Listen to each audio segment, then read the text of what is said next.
মহাজ্ঞানী সম্যক সম্বুদ্ধ জানতেন যে তার পরিনির্বাণের পর দাহক্রিয়া শেষে প্রাপ্ত ধাতু নিয়ে রক্তক্ষয়ী যুদ্ধ হবে। 8টি নগরের প্রধানগণ পরস্পরের সাথে যুদ্ধে লিপ্ত হবেন, কারণ এইসব রাজা মহারাজা প্রত্যেকেই বুদ্ধের ধাতু পাওয়ার জন্য নিজের জীবন দিতে কুণ্ঠাবোধ করতেন না।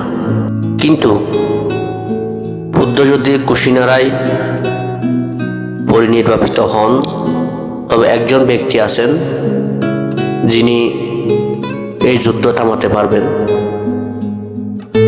সেই ব্যক্তি হচ্ছেন দ্রোণ ব্রাহ্মণ।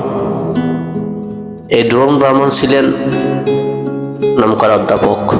তৎকালীন সময়ে ওই ভারতবর্ষের প্রায় সব রাজা এবং রাজপুত্ররা ছিলেন তার ছাত্র।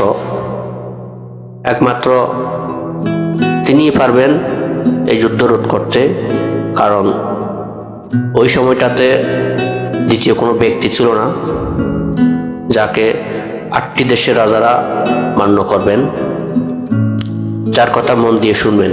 বাস্তবেও তাই ঘটেছিল।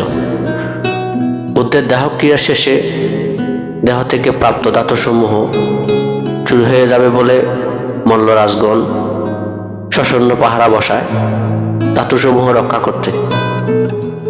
এদিকে মগধরাজ, অজাতশত্রু, বৈশালীবাসী, লিচ্ছবীগণ, কপিলাবস্তুবাসী, সাক্ষ্যগণ, অল্লকপ্পকবাসী,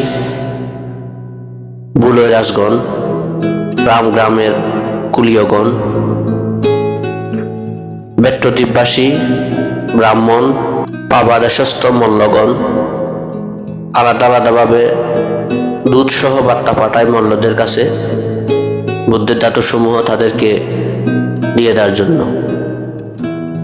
তারা প্রত্যেকেই দূত মারফত পত্র পাঠিয়ে ভাবলেন, বুদ্ধের ধাতু ভালো মতো দিয়ে দিলে তো ভালো, নতুবা যুদ্ধ করে নিয়ে নেবে মল্লবাসীদের কাছ থেকে। প্রত্যেকের চাওয়া একটাই, বুদ্ধের দেহাবশেষ। আর কেউ এটা পেতে গিয়ে কেউ কাউকে বিন্দু মাত্র ছাড় দিতেন না। ফলে পুরো অঞ্চল তখন মৃত্যুপরিত রূপ নিত। যাই হোক, ত্রাতা হিসেবে আসলেন সেই দ্রোণ ব্রাহ্মণ।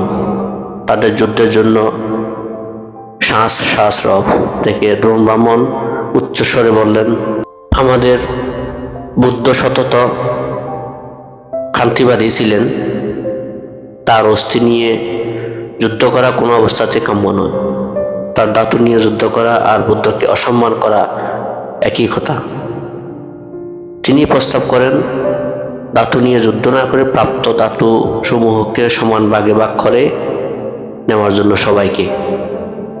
শিক্ষক দ্রোণ ব্রাহ্মণের কথা উপদেশ হিসেবে সবাই গ্রহণ করলেন। ব্রাহ্মণ সবগুলো ধাতুকে 8 ভাগে বিভক্ত করে দেন 8 নগরবাসীকে।